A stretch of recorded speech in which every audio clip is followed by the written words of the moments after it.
Good morning, Raising Organic Farms Grant Committee. I'm Jeff James. I'm going to do a quick video here on our indoor aquaponics system. As brief as I can, aquaponics is a mixture of aquaculture and growing plants.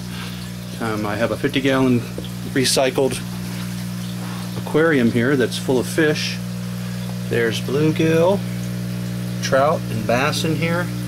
Some fish that were from a fish store, little koi there, and you can tell I've got a lot of bubblers. There's 5 bubblers in there, and basically it's really simple.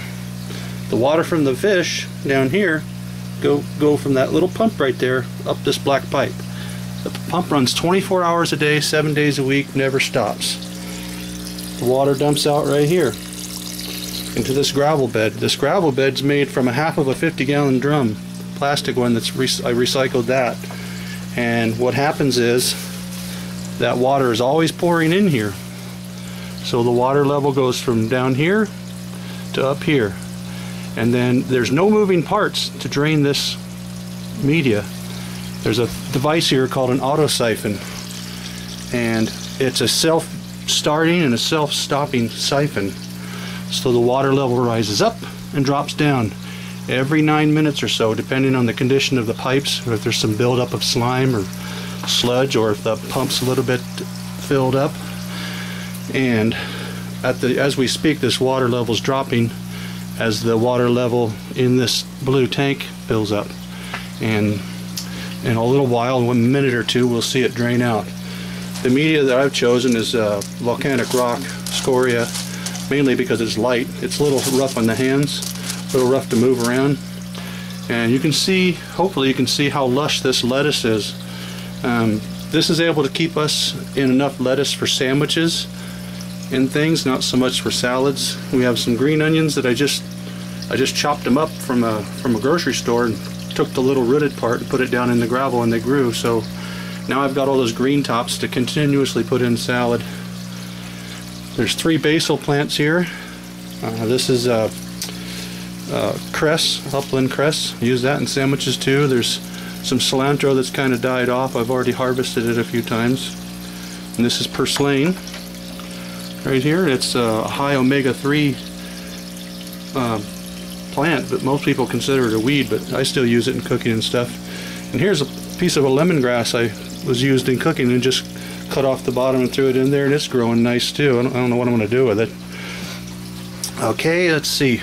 Also, the biology of this, as you wet this gravel down, there's naturally occurring bacteria in the atmosphere that will colonize this, and when that water dumps in here and those guys get a hold of it, they convert the ammonia and other things that the fish make, the fish waste, and convert it into something the plants can use directly. So the only thing I ever add to this is a little bit of water and a little bit of fish food. This system's been going for 6 weeks. I have an endless supply of organic basil and whatever else I'm producing, but I have more basil than I can use. I've been giving it to family and friends. I could knock down the number of those plants and grow oregano too. I do a lot of cooking. I do a lot of Italian cooking, and organic basil, if you look at it at the store, it's about $45 a pound.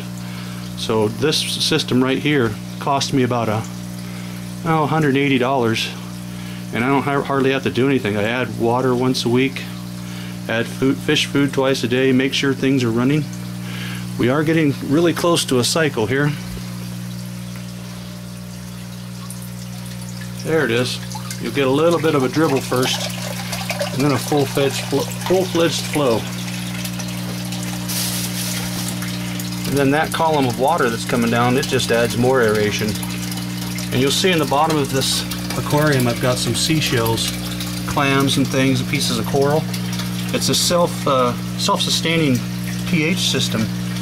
If the pH ever gets high in here because of the fish waste, it eats up the calcium and neutralizes the high pH.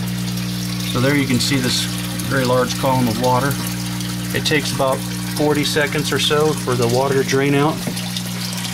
Anyway, this is a model of the system we'd be wanting to develop in a full-fledged greenhouse.